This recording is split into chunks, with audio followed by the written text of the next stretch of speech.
தமிழ்நாடு சட்டப்பேரவை கூட்டத்தொடரில் ஆளுநர் தனது உரையை முழுமையாக படிக்காமல் வெளியேறியது அதிர்வலையை ஏற்படுத்தியுள்ளது. பேரவையில் என்ன நடந்தது என்பதை இந்த சிறப்பு தொகுப்பில் பார்க்கலாம்.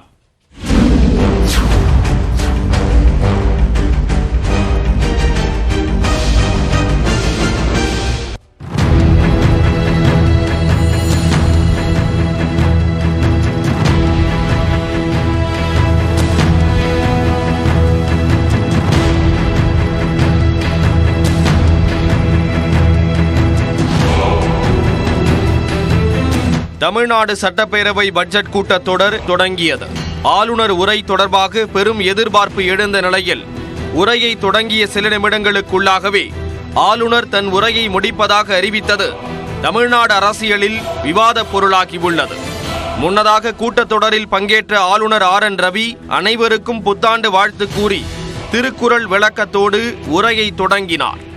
பிணி இனிமை செல்வம் விலை வினபம் ஏமம் ani enaba natirka vainda. Absence of disease,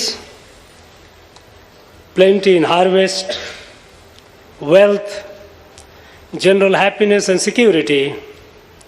These five are the jewels of a country.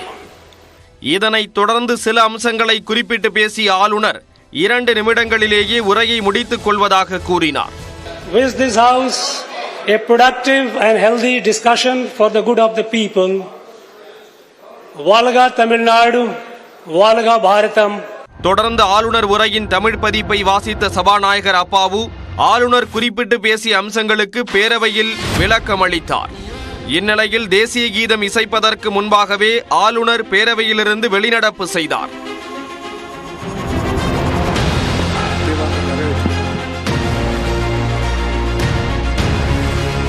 மாண்புமிகு பேரவைத் தலைவர்களே, தற்போது இந்த ஆண்டிற்கான முதல் கூட்டத்தொடரின் தொடக்கமாக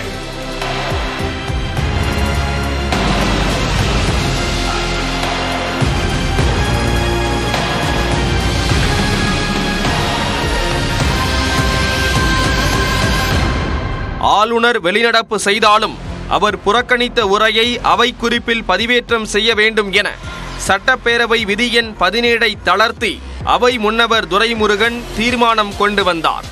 சட்டப்பேரவை விதி 17 தளர்த்தி பின்வரும் தீர்மானத்தினை இப்பேரவையில் முன்மொழிகிறேன். தீர்மானம்: 2024 ஆண்டிற்கான இந்த முதல் கூட்டத்தொடரில் தமிழ் மற்றும் ஆங்கிலத்தில் சமர்ப்பிக்கப்பட்ட ஆளுநர் உரை இந்த மாண்புமிகு மன்றத்திற்கு வழங்கப்பட்டபடியே அவை குறிப்பில் பதிவேற்றம் செய்ய வேண்டும் என்ற தீர்மானத்தை முன்மொழிகிறேன்.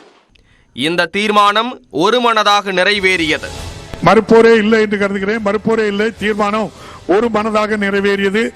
இன்று மாண்புமிகு சட்டமன்ற உறுப்பினர்களுக்கு கணினியில் பதிவேற்றம் செய்யப்பட்ட ஆளுநர் உரையின் ஆங்கிலம் மற்றும் தமிழில் அச்சிடப்பட்ட பகுதிகள் மட்டுமே அவை குறிப்பில் இடம்பெறும். வேறு எவையும் அவை குறிப்பில் இடம்பெறாது.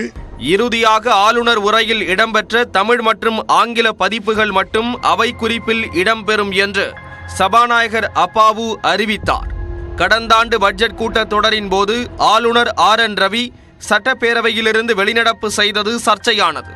அண்மையில் கேரள சட்டப்பேரவையில் அம்மாநில ஆளுநர் முகமது ஆரிஃப் கான் தனது உரையை 2 நிமிடங்களில் நிறைவு செய்தது பேசு பொருளான நிலையில் 2வது ஆண்டாக ஆளுநர் RN ரவியின் பேரவை நிகழ்வுகள் விவாத பொருளாகியுள்ளது.